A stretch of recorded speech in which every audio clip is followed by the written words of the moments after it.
I think I have post-pandemic event euphoria. It's so nice to see everybody in person after 2 years of doing this online. My name is Chantal Wright. I have a few announcements to make before we get started. The first is that we are live streaming, just so that you know you are being live streamed. Naomi is at the back streaming us. So welcome everybody to the award of the 2022 Warwick Prize for Women in Translation. After 2 years of awarding the prize in an online forum, it's really lovely to have you all here in person tonight. We'd like to thank you all for coming, for supporting the prize, and for showing your appreciation for the titles, authors, translators and publishers on our long list and short list, and eventually for the winner, who will be revealed at the end of the evening. Because we're on level 17 of the Shard, I have to do a health and safety announcement, so bear with me. There's no smoking within the building. I don't think that will be an issue. Toilets are located just outside the premises near the lifts. The business school premises, I should say, you don't have to go back down to the ground floor. There are no planned or practice evacuation announcements today. You'll be glad to hear any announcement you hear is a real one. If you do hear an evacuation announcement, please make sure that you have your coat, bags and your Shard ID passes. No heavy bags, open top drinks or equipment, and everybody must evacuate if directed to do so.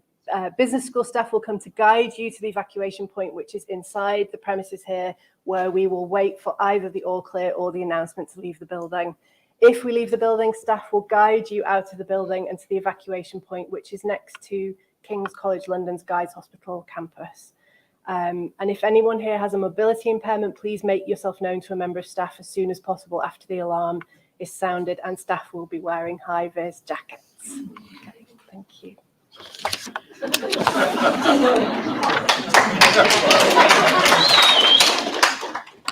Before I hand over to Simon Swain, who is Vice President for Regional and National Engagement at Warwick, who will welcome you all officially on behalf of the university, I have some important thank yous to say. Firstly, to Holly Langstaff, who project managed this year's prize and who organised this entire event. Holly, as they say in Zurich, I have learned merci vielmals. Not merci, but mercy.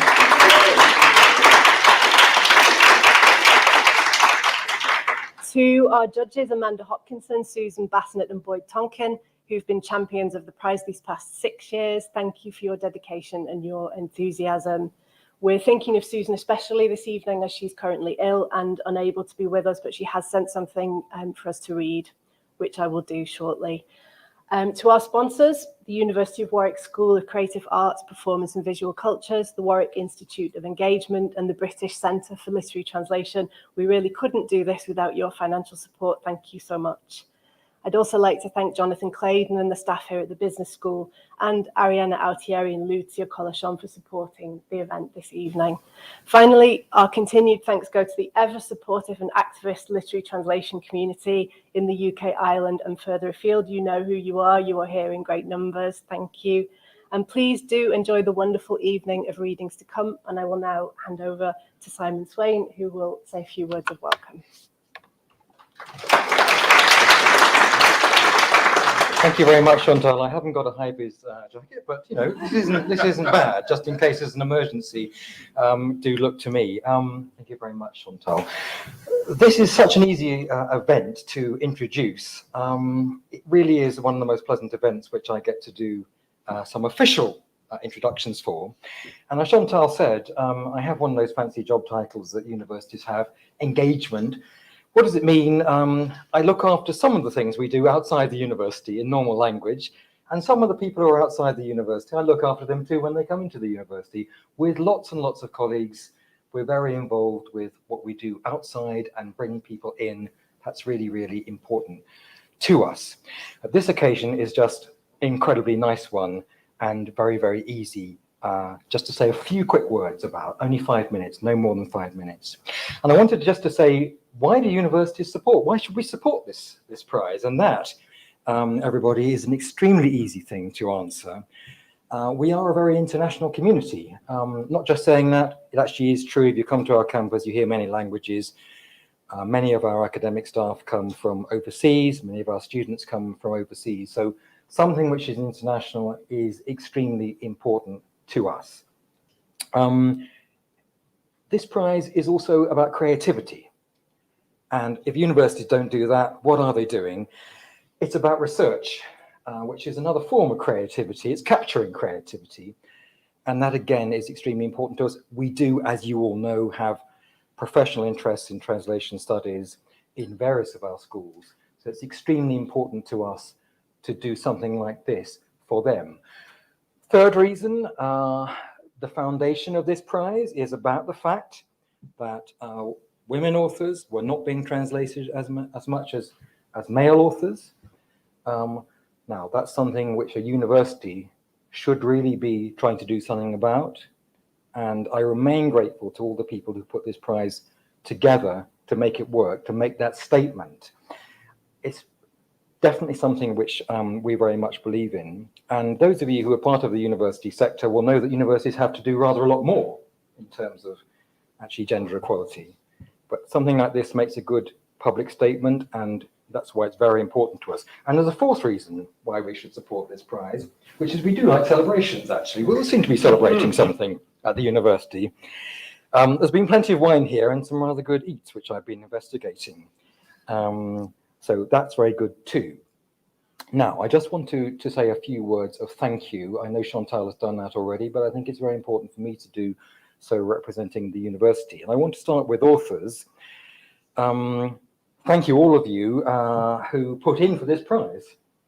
I mean, if that doesn't happen, we don't have a prize. And thank you to the publishers of authors. That's extremely important. That's sometimes a difficult relationship, but by Jove, it's an important one, is it not? And that leads me on to translators. Now, deep in the moment, at the moment, I have in my bags my ancient Greek text of Synesius, not an author which may be known to many of you, but late antique author, who fancied himself as a writer, therefore very difficult. And what's more pleasurable? You know, I've had long walks in the countryside where I live with a single word in my head. What's more pleasurable than being a translator? I think probably better to be an author. But the translator, what they do with the word, trying to translate it into a language is difficult, different from ancient Greek into English with its very poor syntax, generally rather unhelpful language to translate other languages into, I suspect. Pure pleasure. And translators, of course, and we should be grateful to your publishers. So we've got two sets of publishers here which have made this prize. And then I want to come on to the heroes of the evening, the judges. You have to work incredibly hard, and we really appreciate the effort which you put in to making this work. On behalf of the university, I really want to underline that. And then finally, there's everybody who's made this wonderful occasion happen tonight. Many hands make this work. I want to single out two people, which is unfair because there are many people here who've done things. And in fact, I mentioned Naomi, who's over there at the very last minute, stepped in when one of our colleagues couldn't come tonight to organise the live stream. Thank you, Naomi, for doing that. We need to acknowledge it. But where's Chantal? There she is. I'm just going to say thank you, very, very, very simply, like that. That's the way to do it. And also Holly, just thank you very much for all the work you've done to this. So we have a great evening ahead. We have lovely readings, and eventually we have some sort of presentation of some kind of prize. I won't hold you up anymore, except I also want to say enjoy the evening. It is a very enjoyable evening. And afterwards, let's celebrate with another drink. I look forward to speaking to as many of you as I can. So thank you.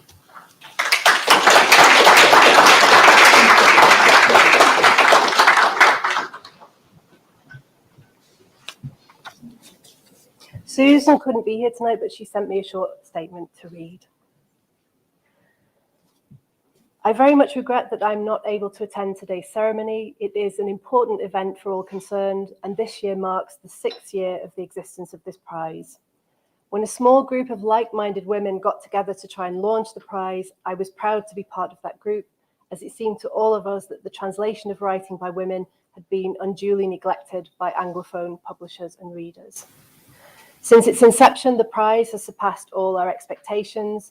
It has grown in stature and in practice, as can be seen by the dozens of books the judges receive every year from large and small publishers.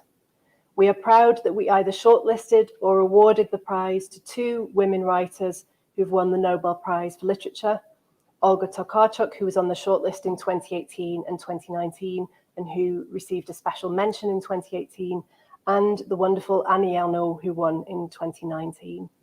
We've also discovered writers whose work was unknown in English despite being bestsellers in their own countries. Judging a literary prize is quite a complex activity, which involves a great deal more than just reading and taking notes.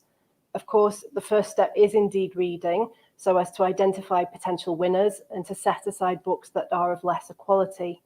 We, of course, are judging translations, so this means deciding the extent to which the role of the translator is fully integrated into the book and whether that role has become intrusive. Moreover, translators have very different skills. So, for example, I came across a case of a book that consisted of both prose and poetry, where the prose translation was excellent, but the poetry came across as stilted, and so the book could not be recommended for the long list. Because there are 3 of us judging this prize, it has been important to stay in regular contact, suggesting titles that have potential to one another. This then involves a degree of rereading, and it's fascinating how rereading can change one's views about a book. We reread again in drawing up the long list, then again in creating our shortlist, and finally we reread very quickly before the final meeting to decide on the winning entry. Each time I go back to a book, I see new things in it, and my judgment shifts. Also because as we proceed with reading our way through the 138 titles, sometimes books that seemed excellent on first reading fade away when compared to subsequent titles. We've worked together as a judging panel now for 6 years, and this year, as previously, we reached a consensus quite quickly. We've read some superb work this year, and I've found myself several times writing notes that say, I've never read anything quite like this before. What I have indeed gained from judging this prize is discovering extraordinary writing in a huge range of languages, writing that challenges expectations, that is genuinely innovative and often extremely powerful. We have access to this writing because of the skill of the people who do the translations. When we planned this prize, sitting round a table in a small room, we did not imagine that it would grow and prosper in the way it has done. But my parting words to everyone tonight are simply, long may that progress continue. I'll now hand over to Amanda.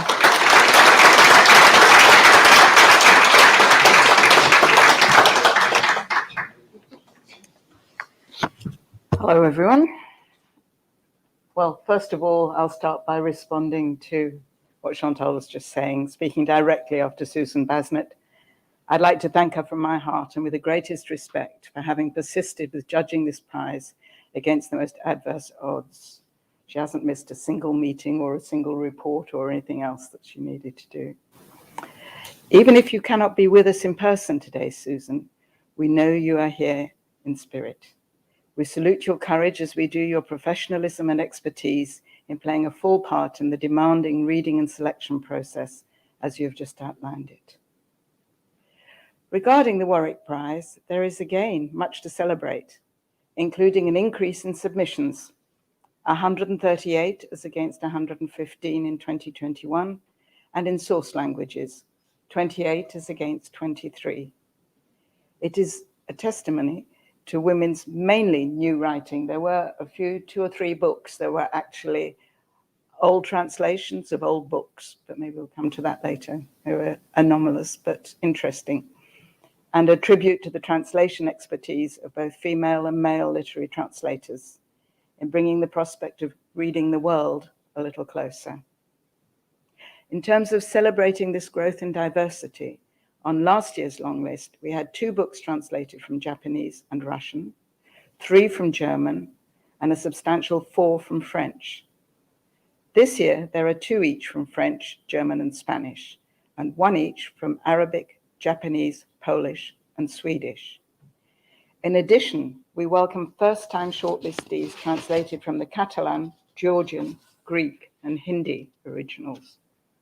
All the more innovatory, since the first 3 of these are so-called languages of limited diffusion, or minority languages, rarely current outside national borders. An additional diversity to celebrate this year is that we have different countries of this year is that we have different countries of origin for each of the French and Spanish authors. Violaine Ousmane, translated by Leslie Camy, is French, and The Book of Mother, featuring her own beautiful, charismatic, and wildly excessive mother, is rooted in the cultural ambience of 20th century Paris. It's hard to resist mentioning that it also contains a poem written by the author as a child, here beautifully translated into English rhymes by Ousmane's own daughter. And Faïza Guène composes a family saga in an Algerian argot that carries, in Sarah Ardizzone's pacey translation, the intonations of the Maghreb and the Midi, or sometimes as the Maghreb is called when it functions as a homeland, the Bled and the Midi, as well as of the Arabic-inflected Paris suburbs. The two Spanish language books are unusual for a different reason. Given the wealth of literatures from Hispanophone countries, it's curious, as well as entirely coincidental, that both authors are Argentine. Here all resemblance ends, for Selva Almada's Brickmakers, translated by Annie McDermott, is a tale told backwards, two lives reviewed by two dying rivals, mutually murdered in a fairground. And Diana Bellesi's To Love a Woman is a life reviewed in a different sense, a selection from the life's work of Argentina's first prominent and garlanded national poet writing as a lesbian. In one further coincidence, Bellesi is translated by a fellow Argentine poet, Leo Bois. Our other long-listed poetry collection, again another first to have two poets on the long list, is by the remarkable Georgian poet, Diana Anfimiadi, translated by Natalia Bukia-Peters. Better their words than mine for the few that spatialize here. Perhaps the last stanza of Lost, taking up a recurrent theme of seeking and waiting in her poetry. And this is the quote, just two lines. He did not leave the house and he did not return. That's how he got lost. And some woman from Ithaca has been writing, making inquiries and seeking. Other equally searching genre, more novel than those of memoir, fiction, and poetry above, include the German scientist Susanne Weidlich's impressively lyrical exploration of the composition, role, and life cycle of her eponymous slime, Kyoko Nakajima's short stories of uneasily coexisting contemporary Japanese communities in which fantasy trumps history, and the astounding The Books of Jacob by Nobel Prize winner Olga Tokarczuk, a book to be weighed heavily in both senses. It carries the weight, after all, of an epic 7-volume history, opening in 1752 and concluding in the Holocaust of World War II, and hinges on the legacy of Jacob Frank, a self-declared messiah, related through generations of the Frank family, at the point where the shtetl meets the synagogue. And finally, Syrian author Yasmin Yazbek's Planet of Clay, in a Syrian translation from the Arabic by Larry Price, a child's eye view of fear and flight through chemical warfare and civil war, impossible for Rima to explain as she does not speak, and from which she can only escape through visions and drawings. The continual contrast between Rima's world of the imagination and her terrifying environment is both poignant and profound. Am I getting long on time here, Chantal? Yes? I'll jump a bit then. Okay. Well, we can always talk about the publishers afterwards. There was a page about publishers. I'll spare you that for now. But any publisher who want to know what I wanted to say about them, come and see me at Drinks. Some highly praised and or best-selling international authors did not make the final cut, perhaps because we did not feel the translators sufficiently kept in mind the critical importance of not only maintaining fidelity to the source language, but of accomplishing a convincing transmission into the target language of English. This is, after all, a prize that equally rewards author and translator. So you know that what is now about to appear is the very best of literary translation. And unfortunately, is inevitable, there were a few books, very few, but a few books we really wanted to love of international authors that we did not feel had been well served, mainly in the older translations that I referred to before. As I began by thanking fellow jury member Susan, so I shall conclude with my thanks to our third judge, Boyd Tonkin, for our three-way Zoom consultations have honed our discussions and decision-taking over the past 6 years. In addition, I wish to thank the Warwick University team for providing the infrastructure for the Warwick Prize.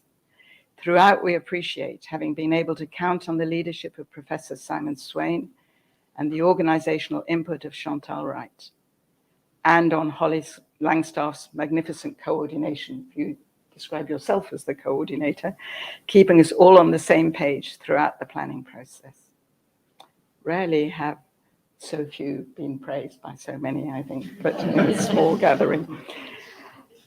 Now it's time to hand over to Boyd for a review of the shortlist and a winning announcement. Thank you very much.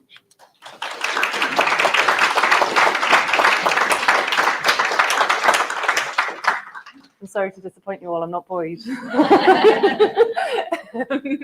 So we're moving on to the part of the evening where we get to hear from the 7 shortlisted translators who will introduce the shortlisted titles and they'll give a reading from their work. But before I very briefly introduce the shortlist, I just want to take a quick moment to recognise the work of Chantal Wright, who you all heard from at the start of this ceremony. Chantal founded this prize in 2017, and this will be the last year that she's involved in the prize, having moved on to a new role.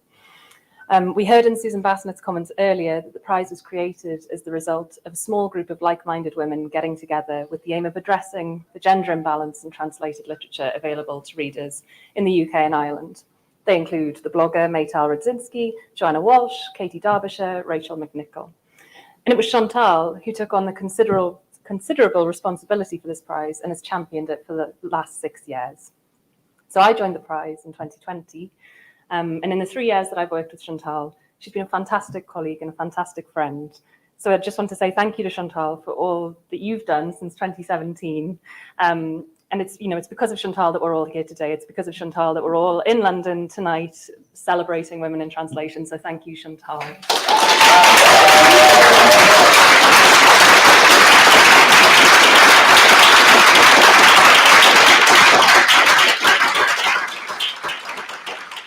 Good applause for Chantal, I approve. So now onto the shortlist. So we'll soon hear, as I said, an introduction and a reading, an introduction to and a reading from each of the 7 shortlisted titles. So I'm going to keep this introduction very brief. I just want to say that the shortlist in 2022 includes 7 titles translated from 7 languages. They are Catalan, French, German, Greek, Hindi, Swedish, and Spanish. And we have 7 publishers represented on the shortlist, with Charco, Peirene, and Cassava Republic represented for the first time. And for Cassava Republic, this is their first ever submission to the prize. So congratulations to all. Very briefly, I just want to thank all of the shortlisted translators and their representatives for making the trip to be with us today, some from as far afield as the United States. On Thanksgiving, others from Edinburgh or Hastings. We're just so pleased that you're all here with us this evening to celebrate your achievements. So thank you. I'm now going to pass over to Chantal, who will introduce the first reading. Thank you.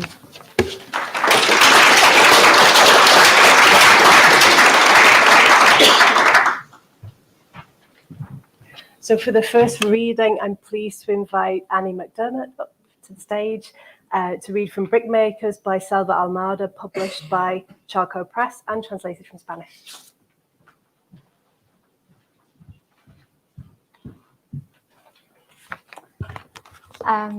So yeah, I'm really happy to be able to talk about and read from Brickmakers by Selva Almada. I love this book. I think it's completely incredible, and it still gives me the shivers even now. And sometimes it even makes me cry when I read from it aloud, which I hope does not happen this evening. But so it's set in Argentina, but a very long way from Buenos Aires, hundreds of miles away in the Chaco region, which is in the northeast of the country, and it's a very hot, dry kind of area of the country with very kind of harsh landscapes. It's historically one of the poorest regions of the country. And the novel opens in a deserted fairground in the early hours of the morning. There are two young men, Pájaro Tamay and Marciano Miranda, who are the two eldest sons of two rival brickmaking families. And they're lying in the grass under the Ferris wheel, bleeding to death, having stabbed each other in a knife fight. And so from this point on, the novel tells the story of how things reached this point, and it's a kind of fragmentary narrative that jumps between the hallucinations and kind of flashbacks of the two young men as they're lying on the ground, kind of bleeding, and also kind of memories from their childhoods and memories from even before they were born, from the points of view of their mothers, their families, and yeah. So it's a book about masculinity and what it's like for everyone to live in these very kind of sort of tough, violent, kind of hyper macho societies, and the sorts of things it can drive you to do, whether for women, for men, for children. And it's written in this really wonderful prose. Selva uses kind of a lot of slang, a lot of oral language, and kind of weaves it into this amazing, like, kind of sparse, stripped back kind of poetry. And she also writes with an incredible kind of tenderness towards all her characters. So even though this is a book of violence and cruelty and tragedy, you feel very on the side of all the characters. It's not a book with villains. It's a book that you feel really in support of all the characters you're reading about. And I'm going to read a section from very near the beginning of the book, which is the first time you meet the mothers of the two men. So yeah. The Tamays had married young and with family on the way. Before saying yes to the priest, Selina had said yes to her boyfriend, to the urgency of his kisses that left her neck and shoulders covered in tiny bruises, which was also like saying no to her father, who disapproved of the relationship. The first time was uncomfortable and painful, a far cry from the Corín Tejado stories that fueled her teenage fantasies. They'd done it in the middle of a dance at the Ungaro. After the DJ stopped playing the latest hits and put on some milongas and chamamés for the older couples and the mothers and aunts who were there as chaperones, and before the live band showed up. Tamay took Selina by the arm and led her from the dance. They emerged into the warm night and made their way through the parked cars. Selina glimpsed arms and legs moving inside some of the vehicles, blurry behind the steamed-up glass. Privileged girls who at least had a private cubicle in which to give themselves away. They reached a cluster of trees, and Tamay leaned her against a trunk. She felt the rough bark scratching her back, which her summer dress left bare. She clutched her knickers in her fist, and the other she bit so as not to cry out when her boyfriend pushed all the way inside her. When it was over, she rearranged her clothes in a daze. Tamay, panting, fell back against the tree and lit a cigarette, and then pulled her in with one arm and kissed her on the forehead.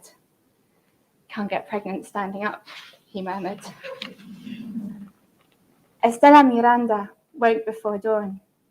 She'd been dreaming about carnival. It was the end of December, and she'd been up late the night before, embroidering costumes for the Hana Sandhu dance troupe. In her dream, despite being pregnant, she was the queen again, dancing on the float in very high heels, a bra and mini skirt, the gold lame cloak, and the crown perched on her short hair. Her whole body, including her belly, was covered in glitter. From her position on the trailer-turned royal carriage, she saw some kids approaching with water balloons in their hands. Against carnival rules, not to get the queen wet, the boys took aim with their liquid grenades, and the multicolored balloons hit their target, soaking her from head to toe.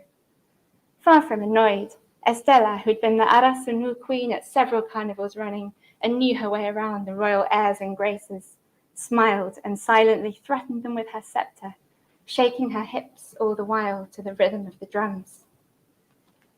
When she awoke and sat up in bed, there was still a smile on her lips, the smile that had been photographed by every newspaper in the region.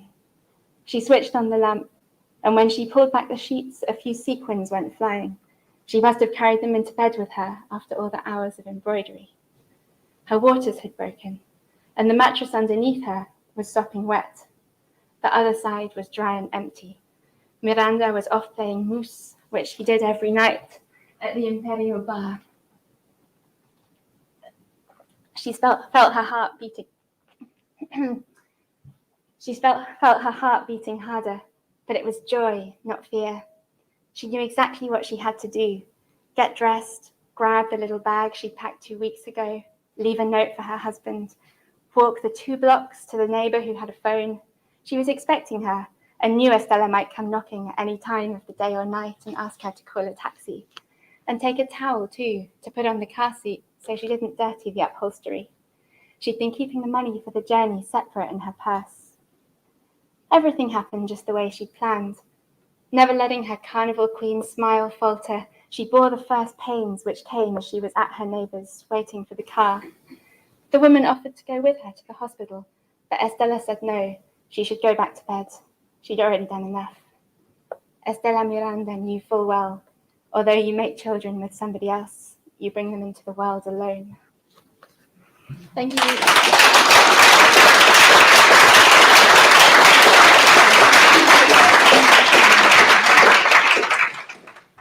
Thank you, Annie. And I'm now delighted to welcome Jo Heinrich, who will be reading from her translation of Marzahn, Mon Amour by Katja Oskamp, which was first published in German, and the English translation is published by Peirene Press. Jo.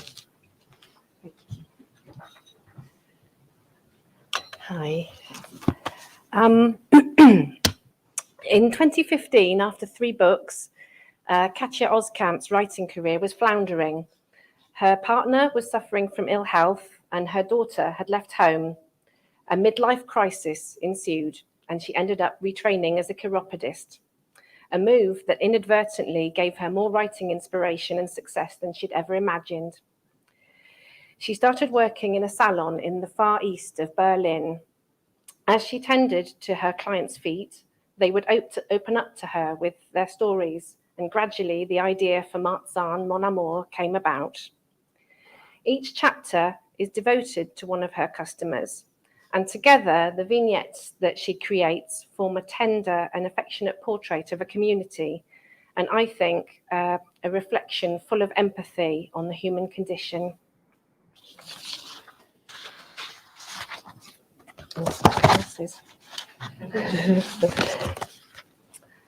I take the M6 tram east, 14 stops to the outskirts of Berlin.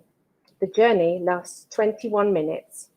I get off and immediately register the difference in temperature. As always, the weather here in Marzahn, once the biggest expanse of Plattenbau prefab tower blocks in the former East Germany, seems more intense than in the centre. The seasons have more of a smell about them. Our beauty salon is less than 2 minutes walk from the tram stop. We have our ground floor location to thank for so many of our clients with crutches, walking frames and wheelchairs.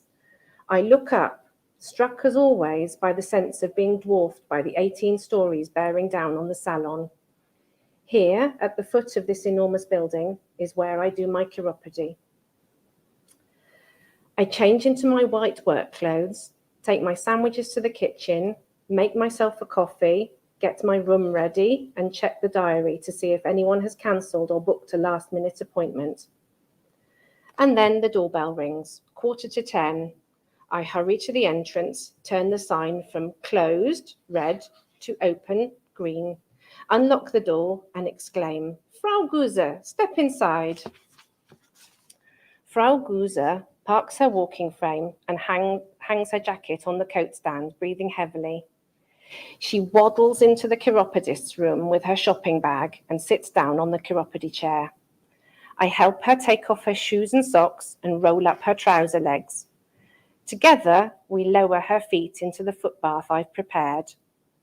I pluck 2 gloves from their box and slip them on, turning to Frau Guser, who mentions, as she does at this point every time, that she had breast cancer. I nod and say, as I do at this point every time, that her operation was almost 7 years ago and that the tablets she's had to take ever since have terrible side effects, such as shortness of breath and diarrhea. To a novice who doesn't know any better, it may sound crazy that I'm listing back the ailments Frau Guser is clearly already familiar with. but the professional knows that the exchange of information makes up merely a fraction of all communication, the vast majority of which is something else altogether. And Frau Guser and I are playing around with this vast majority in perfect harmony. When I drop the perfectly timed keyword of diarrhea, she says, just as expected, that sometimes she doesn't even dare leave the house for fear of messing her trousers. Frau Guser and I could even swap lines. I certainly know both parts off by heart, as we have exactly the same conversation every 6 weeks. That's too bad, I reply, and Frau Guser nods, and she smiles the delightfully crooked smile she always surprises and impresses me with when she's on the more lurid subjects. And then she says, as if she's never said it before, ever since the operation, only since the operation, I never had that problem before, just since the operation. Nothing before, just since the operation. At this point, as she sees me rubbing the foot scrub between my palms, she puts her own towel in her lap, distinguishing herself as a true regular who always brings a towel from home. This, of course, elicits my praise, as I tell her that we, my colleagues and I, are grateful for this kind assistance from our clientele, which helps us keep down the mountain of washing. We shift gracefully from illnesses to housekeeping. I bow down before Frau Guser and the footbath, and I need only to open my hands for Frau Guser to lift her left foot out of the water and hold it aloft for me. I work on her heel, sole, arch, and instep, going between her toes with my fingers, scrubbing off the dead skin, as Mary Magdalene once did with Jesus's feet. Biblical themes don't necessarily enter my conversation with Frau Guser, nor do I dry her feet with my hair as Mary did, using instead the towel she brought with her to dry them thoroughly. You can sit back and relax now, I say, which means Frau Guser can let out a blissful sigh.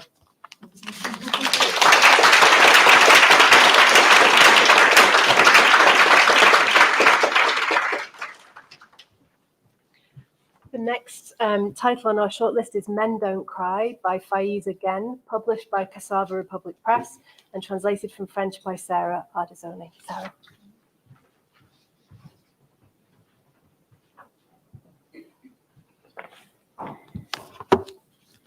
Men Don't Cry is a novel about inheritance, about what we cherish and retain from one generation to the next, and what we reject.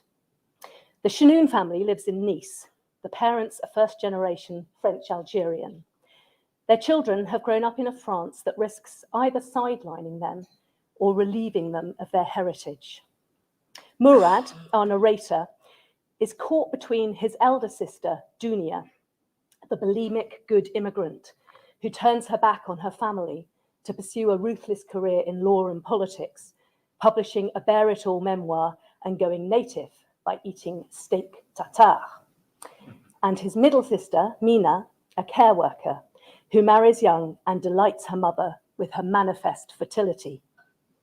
As Murad heads north for his first teaching post at a college in the Paris banlieue, he mans up for the challenges of this ZEP, or Educational Priority Zone, and ponders the different pathways chosen by his sisters. Can he broker a reconciliation between Dunia and their dying father, from whom she's estranged? Faïza Guène is funny and she's political, and so I've chosen to offer you two very short extracts in a bid to hit those two notes. In this first excerpt, the mother's just seen the newspaper publicity surrounding the launch of Dunia's memoir and glimpsed a photo of her daughter for the first time in 10 years.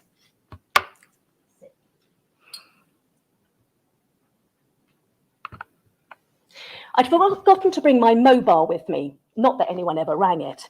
Once we were back at Liliane's apartment, I was stopped in my tracks by the display of 17 missed calls. I felt as if the Red Army choir were inside my chest. My voicemail chopped up every syllable in its distinctive voice while declaring, "Unworthy son, you're in for a dozen messages from your hysterical mother. Good luck." "You've seen it?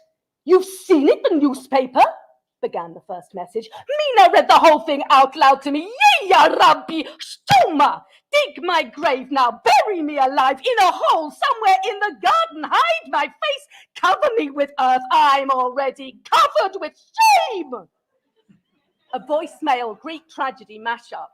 All that was missing was "Call me back, lots of love, it's Fedra, by the way." "So I've suffered all my life to endure this," went Mamel's second message. "Why did I come to this ungrateful country? Do you realize how beautiful I was as a young woman? I could have married the Algerian minister for gas and petroleum, but I married a cobbler who nailed me to France. He nailed me here just like he nailed his shoes. And now I've been humiliated by the monster I gave birth to. And the photo, have you seen it? She's cut her hair. She looks like a boy. Tfu! I'll spare you the third, fourth, and fifth messages, which were variations on a theme. The sixth doesn't count, 2 minutes 28 of sobbing. The seventh and eighth were overly violent and not adapted for modern civilization. The ninth got my undivided attention. "It's my fault. I've ruined everything. I didn't want my children to be good people. I wanted my children to be perfect. I expected too much of them, too much." Self-doubt. For the first time. If I'd been my mother, I'd have said, "Kharmet." Given the singular rarity of this event, her message didn't just mark one donkey dying, but the entire species disappearing for good. To save, press 1, instructed the cold, automated voice. To start your life over and begin again from 0, press 4, is what I'd like to have heard. Like a fool, I'd have pressed 4, only to hear the same voice laughing, "Idiot! Nobody can ever begin again from 0, not even the Arabs who invented it." In this second, very short excerpt, Dunia has invited Murad to a Paris reception for the Swedish Minister for Immigration and Integration. Here, she introduces her brother to her love interest, the former Interior Minister, Bernard Tatois. So, just to recap here, Bernard, I asked, France has a problem with Islam. Tatois eyeballed me and gulped. No, listen, that's not what I said. Far from it. Put simply, I'm a strong believer in secularism, and we need to recognize that it's more difficult for certain communities to adopt the French way of life, it seems to me, than it is for others. There are traditions and practices which appear to be wholly incompatible with our secular republic. Incompatible? Dunia jumped on the defense of her Bernikins. Come on, you're not seriously accusing Bernard of Islamophobia or saying that he's someone who doesn't respect personal freedoms. Well, whose freedoms are we talking about?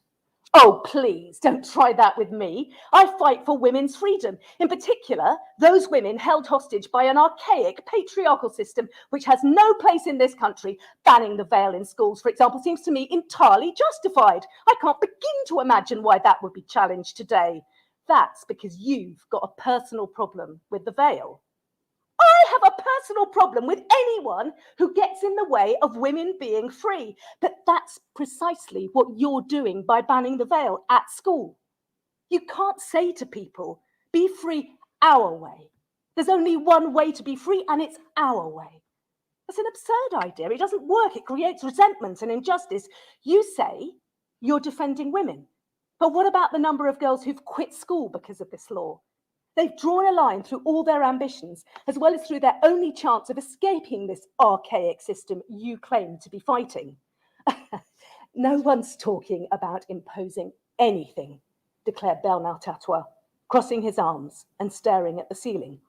It's about everybody abiding by the same rules. It's about preventing a situation whereby, because of this insularity, because of this identity crisis we've been talking about, Dunias and Morads are unable to feel French, to flourish, and to contribute to the enrichment of this country. What do you mean by Dunias and Morads? Well, if we can put aside our personal paranoia for one moment, it's just a way of saying that we have to avoid isolationism at all costs, whatever people's social or ethnic origins. I don't agree. And it's not whatever their origins, seeing as you've just drawn attention to our heritage in front of everybody. So what are you trying to say, Morad? My sister wanted to know. Yes, what's the problem? I don't see what's so shocking in any of this. It's the contradiction I find shocking. I mean, to be fully French, you have to deny part of your heritage, part of your identity, part of your history, part of your beliefs. And yet, even when you succeed in achieving all of that, you're still endlessly reminded of your origins. So what's the point?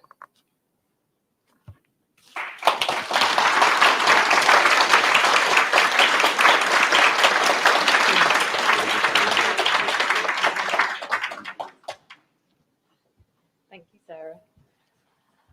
So the next book from which we'll be hearing a reading is Osebol, Voices from a Swedish Village by Marit Kapla. This is published by Allen Lane, which is an imprint of Penguin Press. It's translated from Swedish by Peter Graves, who sends his apologies. He cannot be here this evening, but we're very grateful to Ian Giles, who is the chair of the Swedish to English Literary Translators Association, and he will be reading on behalf of Peter this evening. Thank you, Ian.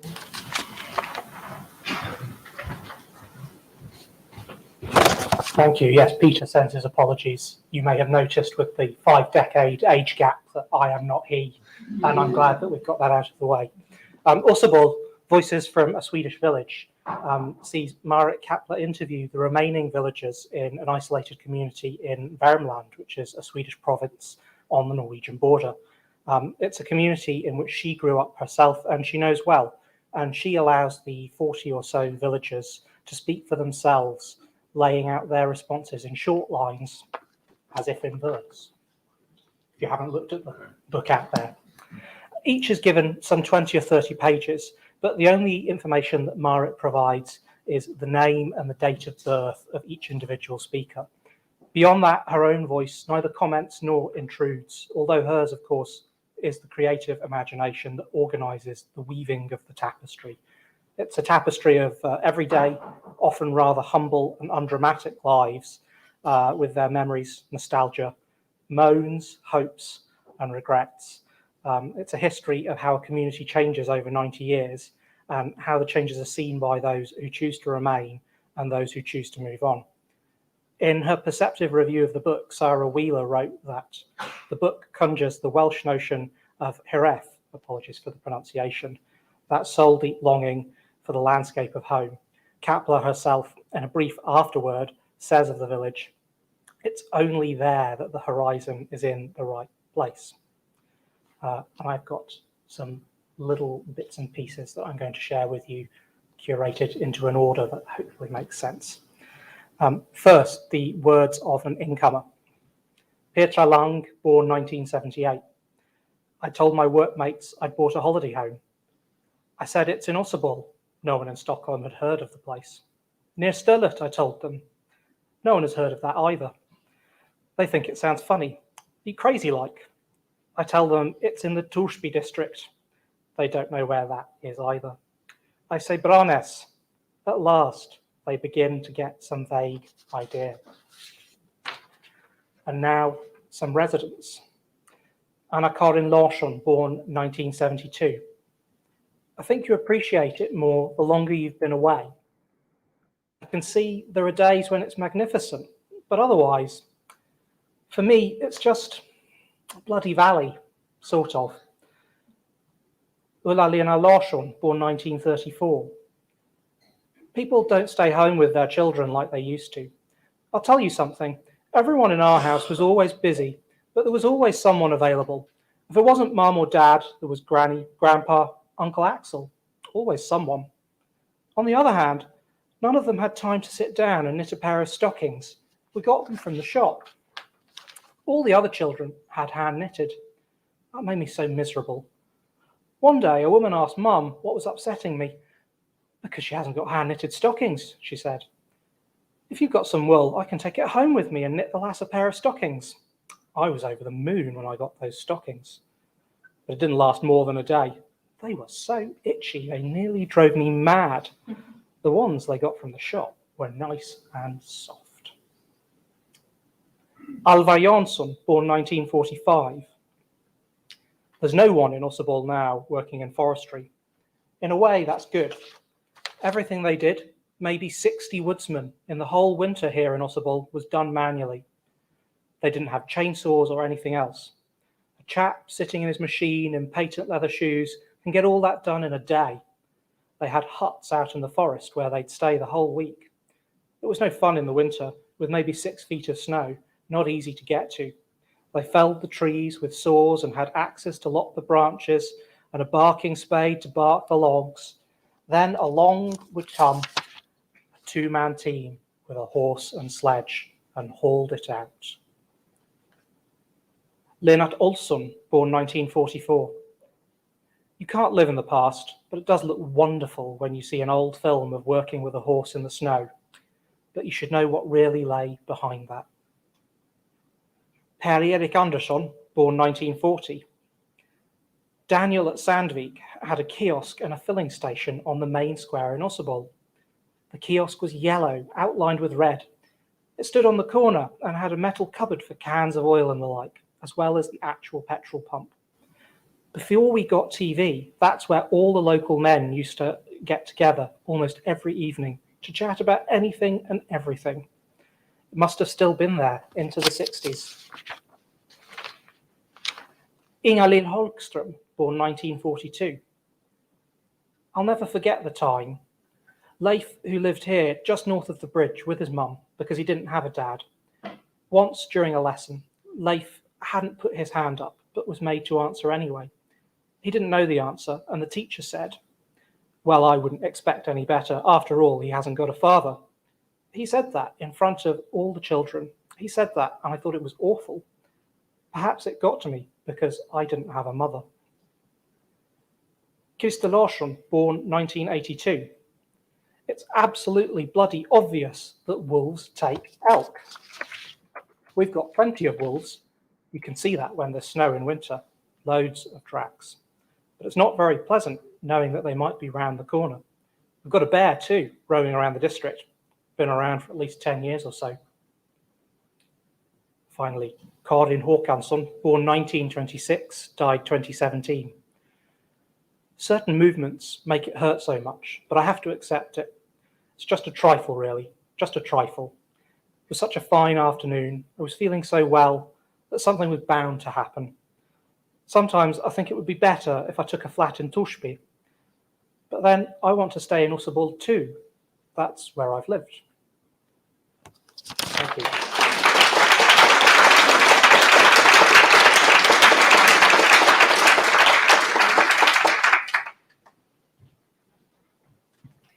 We are very happy that our next translator has chosen London over American Thanksgiving. Karen Van Dyck is here to read from 3 Summers by Margarita Liberaki, published by Viking, which is an imprint of Penguin Random House, and translated from Greek. Karen.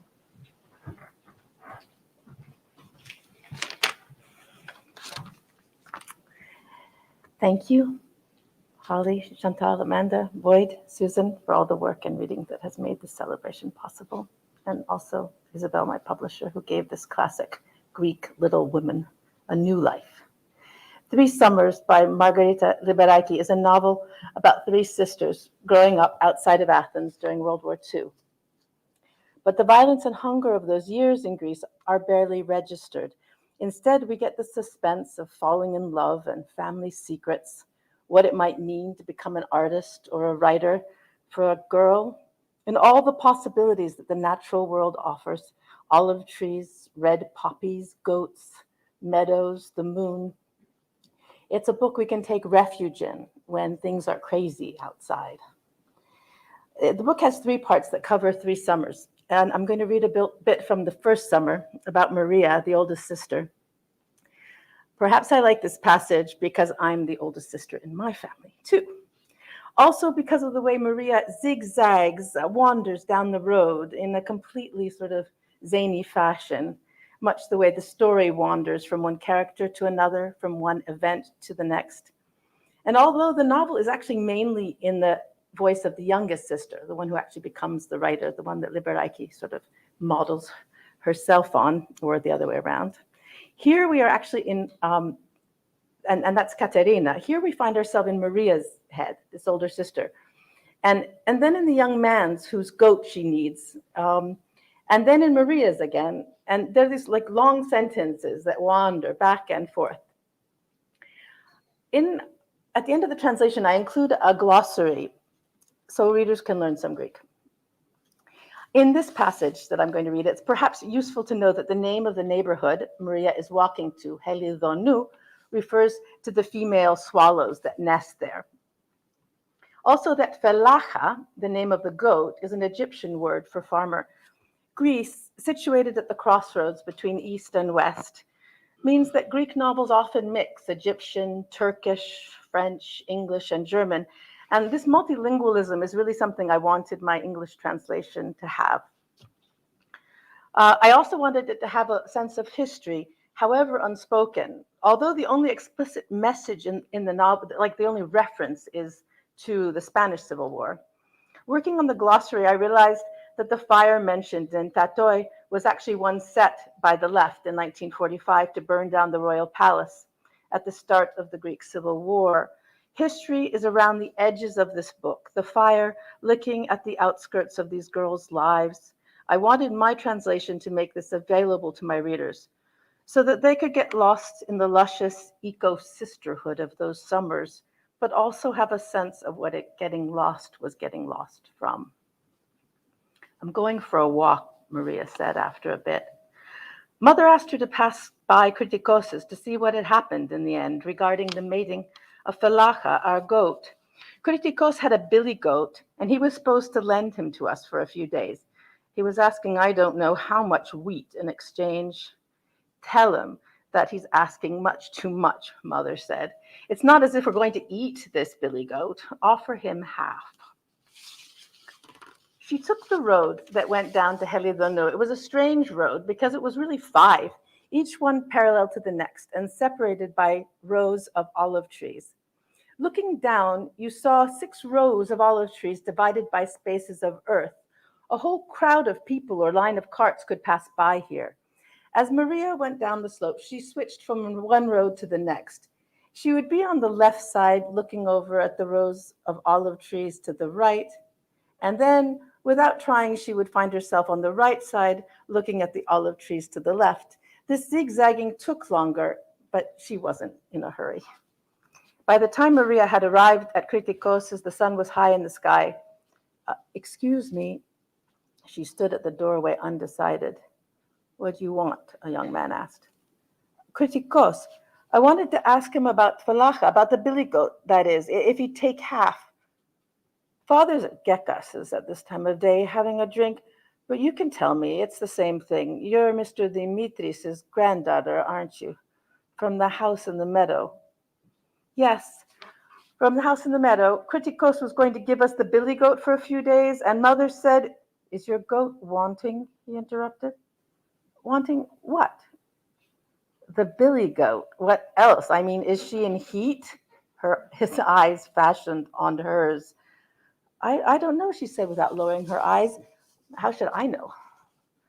Then he became embarrassed. He remembered that he was talking to a girl and one from the house in the meadow at that, and he blushed. You must be tired, he said after a bit, and his voice was no longer brusque. Come in and rest. She climbed the step that separated her from the cool room and found herself sitting on a wooden chest covered with a sheepskin. The shutters, made from a single piece of green wood, were shut.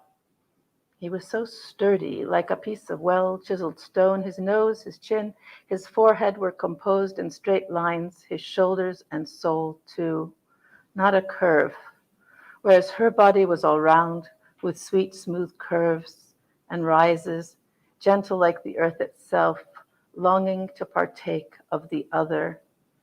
He was shocked to be standing before such roundness. He wanted to cry. He wanted to fall into her arms and cry, as if his soul had been gathering clouds for years, and now the time had come for rain.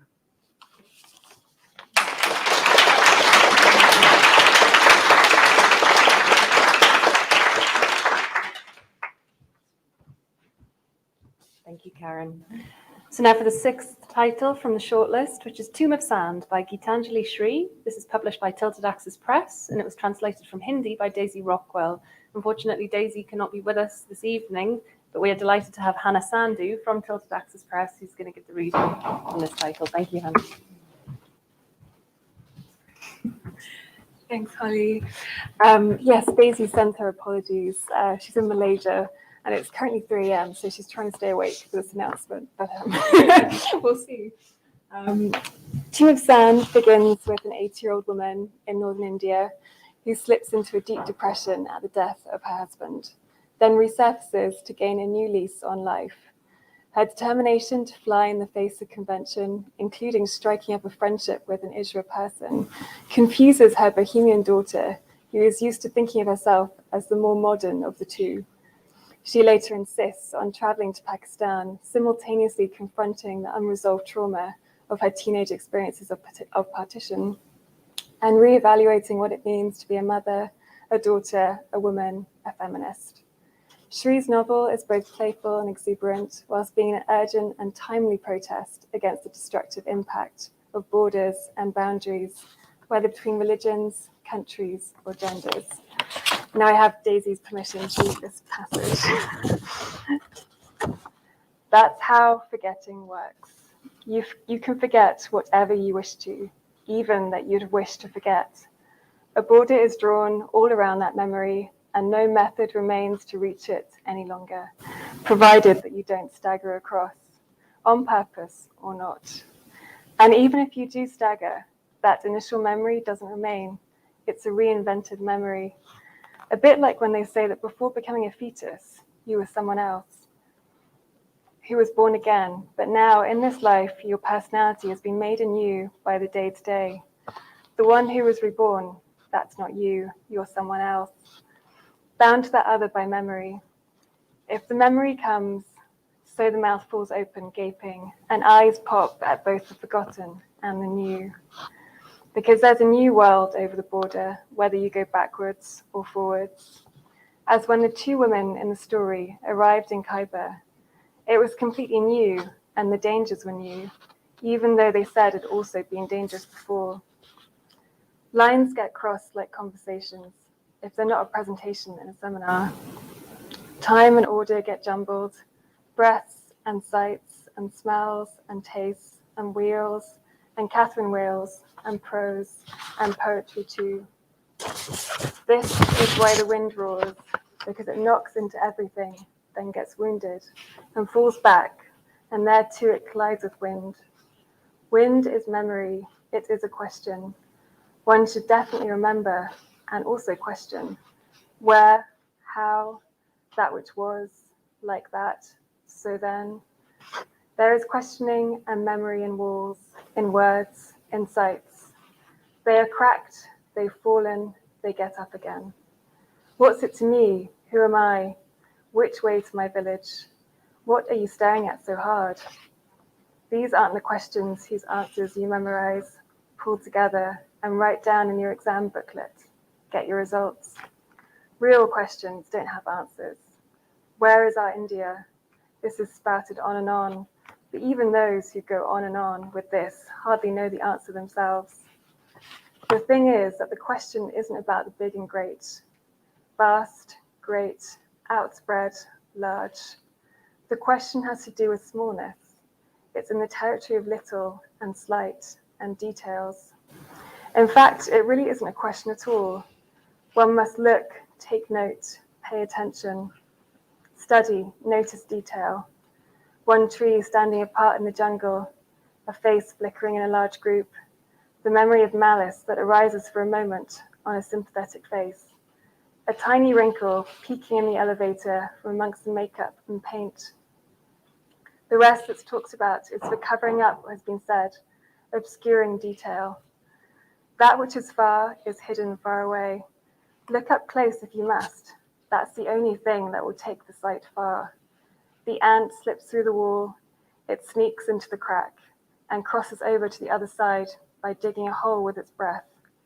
Beyond the border, passes the Khyber Pass into another world, past the pass, close to the close.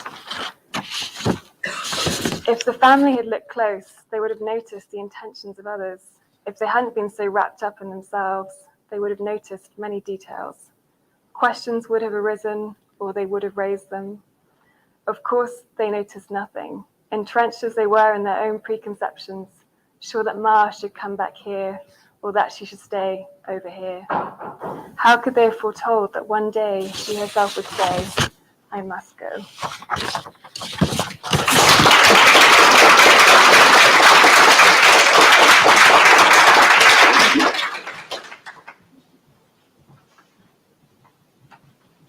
The final title on this year's shortlist is When I Sing Mountains Dance by Irene Solà. I hope I'm pronouncing that correctly. Mara, you'll correct me if I've messed it up. Published by Granta, translated from Catalan by Mara Faye Lethem.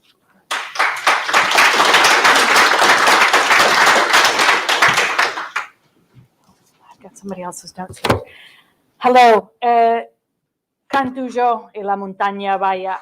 When I Sing Mountains Dance by Irene Solà is a book about a small patch of land in the Catalan Pyrenees near the French border, and about the people on that land and the history of that land. It's also a story about grief and love and poetry. And it's told in 14 different chapters, each of which has a different narrative voice. So it's a little hard to summarize. Some of these voices are storm clouds, some of them are mushrooms, some of them are people, some of them are animals. Without further ado, I want to read from a voice of some women who have been haunting this patch of the mountains since the 17th century. And I've never read from this before, and this was the chapter that scared me the most to try to translate. So. And it's called The Names of the Women. Eulalia did tell them how the great he-goat's anus was so soft, tender as a newborn's, from how we coddled and kissed it, and how his shaft was cold as an icicle. And I laughed and laughed and laughed, and all that laughing twere what got me hanged. 'Twas that laughter, like a heady venom inside me, like the witch milk from a spurge. 'Tis why I remember all the things, because the laughter was white and contagious like tickles there inside my blood. And if you broke my arm, white milk would come out instead of red blood. And the laughter left me emptied. They could have saved themselves the trouble of the tortures and the rooms that stank of piss, could have saved those ropes that stretched out so long. And the wool rags full of ash, they're waiting for me to stop laughing and confess. Confess what? Laughing was a good thing. 'Twas a cushion. 'Twas like eating a pear, like sticking your feet into a waterfall on a summer's day. I ne'er would have stopped laughing for all the gold in the world, not for all the hurt in the world.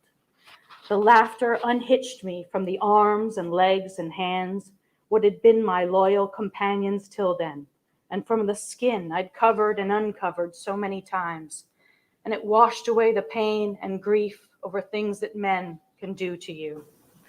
It done emptied me out like a dunderhead, all that he and ha, and my noggin went clong, clong with the whistling air that entered me and came out my nose and ears. The laughing left my little head clean as a walnut shell, fit to hold all the stories and all the things what we said we done, and all the things they said we done against God and Jesus and all the saints and the Virgin. What virgin? A God like each of their fathers, evil, evil, evil, and a torturer like them, and frightened by all the lies they'd repeated so many times they'd done come to believe them. For there be not a single one left on these mountains, nary a one of those who did point at us, who locked us up, who searched for the devil's mark upon us, who knotted the nooses and tightened the ropes. Because staying or not staying had nary a thing to do with the fires of hell, nor with divine punishment, nor with any faith, nor with any sorts of virtue. No. Being able to get up every morn and to gather penny buns and golden chanterelles, and to make piss and tell stories, 'tis to do with the thunderclaps what befall that tree and that man. 'Tis to do with the infants born whole, and the infants what aren't, and the infants born whole, but with their innards not in the right places. Has to do with being the bird what the buzzard hunted, or the hare what the dog hunted, or not. And the virgin and child and the demon, 'twere all fashioned of the selfsame folly. Of all of us, 'tis Joanna the eldest. She did come from a house nigh mine, Joanna did, and everyone did know she would make cures in a cauldron. And one day she bade me join her if I so desired to learn, and if I so desired to go along with her at night, and to have her teach me how to cure fevers and inflict the evil eye and goiters and nursling maladies and wounds and cattle diseases, and to find lost and stolen objects and to cast glances. Oh, such innocence! For ere our biggest sin against God 'twas getting up every morn after they hanged us and gathering flowers and eating blackberries.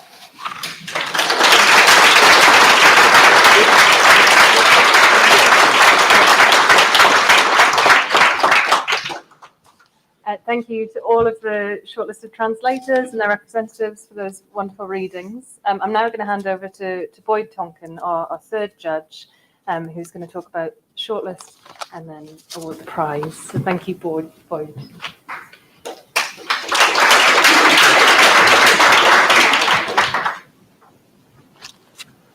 Thank you, Holly.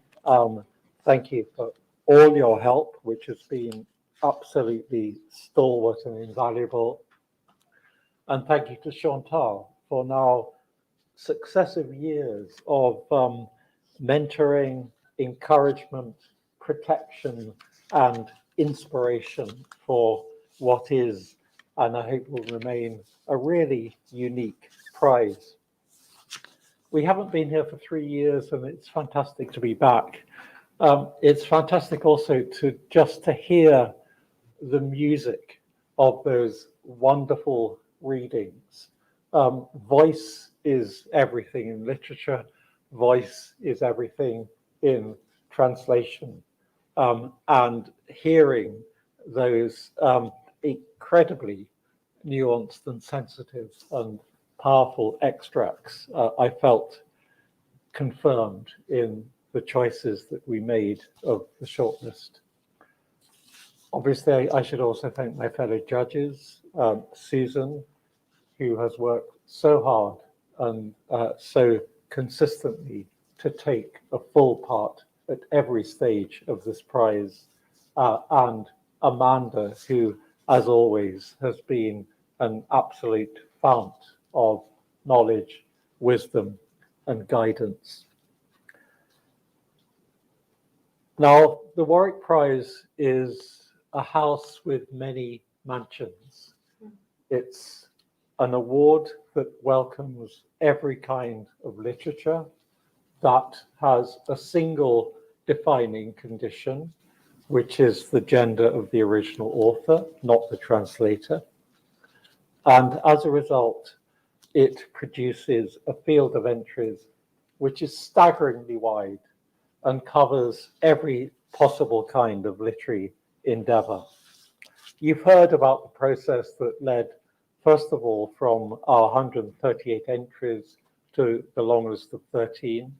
And then finally, that vast landmass has narrowed into a peninsula on which 7 extraordinary books find themselves. As you've heard, that shortlist takes readers from Argentina to Greece, from the India-Pakistan border to the forests of Sweden, from the housing estates of Berlin to the peaks of the Pyrenees. In fiction, we traverse various genres: social satire, ecological fable, family sagas, picaresque journeys. In non-fiction, we highlight the intimate exploration of history and society through the artfully transformed testimonies of both rural and urban lives. If we relish the imagination and artistry of each original text, we loved all the translations, and you've had ample evidence of why just now. We admired the incredible craft of each translator in finding a voice, a tone, a register to match the vision and ambition of the source. I'll briefly mention the shortlisted titles, although of course you've already been immersed in them. Brickmakers by Selva Almada, translated by Annie McDermott. This brief but epic novel is a kind of Argentinian Western about the prisons of gender, class, and culture. It draws on a very deep local tradition of sometimes macho gaucho literature, but it subverts and rewrites its origins so that we can see the brick walls in the heads and in the world that loom between these men and women and the freedom they pursue. The translation has enormous punch, zest, and vigor. It's cinematic in the best sense, as we discover the fatal hinterland behind the horror that launches the plot. Men Don't Cry by Faïza Guène, translated by Sarah Ardizzone. This is an enormously funny, energetic, but also subtle and revealing voyage from Nice to Paris. Its Algerian origin narrator negotiates all the gaps between family tradition and legacy and the mixed up quality of modern French life. Both the writing and the translation has a terrific good humor, a spanking pace, and a shrewd eye for comedy. And that comic eye intensifies its insight into second-generation migrant lives and the family tensions that new homes and new options necessarily create. And in English, this very idiomatic first-person voice never sounds clunky or condescending. And it pays heed to, as we heard, the sadness and the tension that underlies the wit.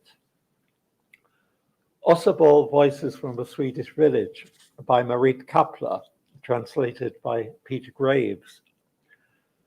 This, yes, it's a work of oral history, a documentary investigation, but it's also a unique kind of novel in verse.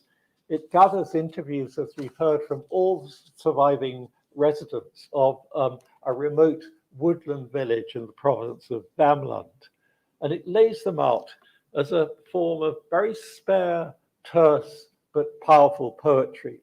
And the total effect is quite mesmerizing. These testimonies of a vanishing way of life combine into a remarkable fresco of human experience and memory in an era of transition when the old certainties, the old landmarks are being lost. This is a beautifully voiced translation, and it gives to simple words a completely memorable kind of gravity and grace. 3 Summers by Margarita Liberaki, translated by Karen Van Dyck. This is quite a well-known classic of 20th century Greek fiction, but never before available in a UK edition. As we've heard, it follows the fortunes of 3 sisters against the background of war as they come to terms with their own transition to adulthood in a changing and increasingly dangerous world. The translation captures all of the novel's wonderfully evocative sense of period, of place, and of mood. It also has enormous humor and sly irony as the clouds, both personal clouds and historical clouds, begin to gather over these young women's lives. It's a work of elegiac charm and heady sensuality, carried into English in truly fine style. Marzahn, Mon Amour by Katja Oskamp, translated by Jo Heinrich. These smartly written, very shrewdly observed sketches of life on an East Berlin housing estate take ordinary existences and make them quite extraordinary. As we've heard, the novelist author retrained as a chiropodist, and she treats her clients' lives with the same tender, respectful care as she treats their feet. Marzahn has many problems of social exclusion, of loneliness, of adapting to rapid and confusing change. But this is all the same, again, as we've heard, a book full of joy, of immense warmth and tenderness, captured perfectly by an intimate and infectious translation. Each of these quirky characters forms part of an emerging jigsaw, and the jigsaw depicts a changing Germany with both art and wit. Tomb of Sand by Geetanjali Shree, translated by Daisy Rockwell. This is a truly exhilarating novel that leads its readers on an uproarious journey and a polyphonic journey through Indian domestic life and social history. The elderly widow at its heart is surrounded by family who represent both the rapid changes and the stubborn continuities of India today. So Ma escapes them on her voyage of discovery and rebirth. She crosses past every border and every barrier of culture, of class, and of gender. And she comes to question all the meanings of partition in every possible sense, in politics, in families, in the self. It's also a linguistically exuberant journey across the frontiers of genre and style. And it has an acrobatic, virtuosic translation that keeps up with the journey every step of the way. When I Sing Mountains Dance by Irene Solà, translated by Mara Faye Lethem. This is a visionary novel, a novel of place and of voice, of spirits and of earth. In the Catalan Pyrenees, living humans, ghosts, beasts, plants, even the mountains themselves contribute to the chorus of stories. These tales yoke the family tragedies and political upheavals of the human characters to the enduring presence of the region's flora, fauna, even the rocks. And the translation finds a thoroughly convincing register for every form of life we encounter, speaking to us through this cherished landscape. The result is a magical and moving fresco. So these are the books on our shortlist. Please do read them all if you haven't yet. We admired and we enjoyed them all tremendously, but we came to a clear and shared decision without any dissent. And the result, I have to tell you, is that we have two winners. Or rather, we have two pairs of winners, since obviously with this award, we rightly consider both the author and translator as equal partners. When you hear about a jointly awarded prize, you sometimes imagine it to be the outcome of conflict or compromise, or worse, indecisiveness, as if the jury couldn't make up their mind. Well, we made up our mind, and we made up our mind very, very insistently that both of these books deserve the prize. And this comes back to what I said earlier about the sheer range of the field that we have to judge. We've chosen two extraordinary books from two very different parts of the literary spectrum. Both of the works and both of the translations richly deserve to take the prize. So the equal winners of the Warwick Prize for Women in Translation 2022 are Osebol by Marit Kapla, translated by Peter Graves, and Tomb of Sand by Geetanjali Shree, translated by Daisy Rockwell. So warmest congratulations to authors and translators.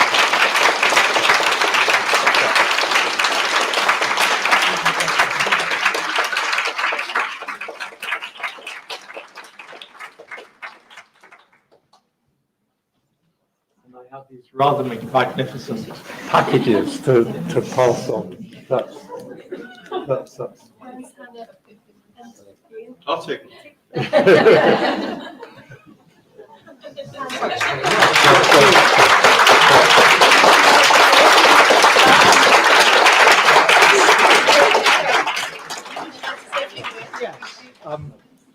Being very terrified that this might happen, I spoke to Peter earlier this week to ask him what on earth I should say in the event that it did.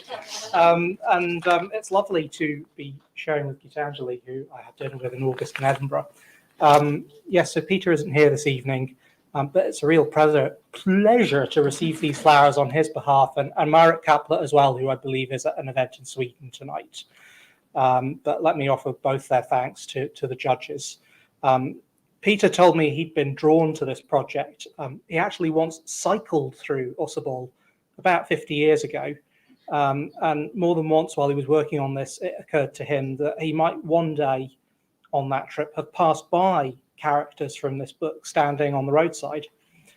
As a long-time reader and avid believer in the power of narrative non-fiction, Peter saw right away how compelling this text was and why it had won the 2019 August Prize in Sweden for Best Swedish Book. So thanks to commissioning editor Donald Futters at Penguin for seeing its potential too, and thanks to the project editorial assistant, Thea Tuck. All of this, of course, has only been possible thanks to one person, the author. I know Peter feels really strongly that Marit Kapla deserves every plaudit for her work. And that it's been a source of pleasure to him that readers and critics alike have agreed. And I've no doubt that he will be thrilled that the jury of this prize also agrees. So this is Marit Kapla.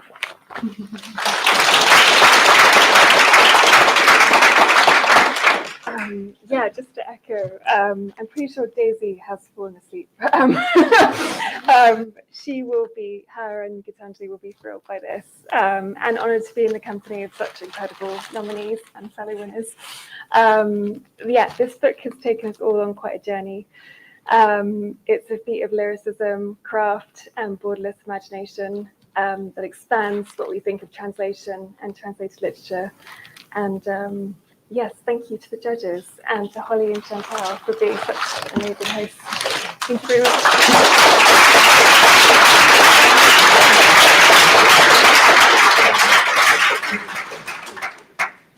Thank you, everyone. Congratulations to the two winners.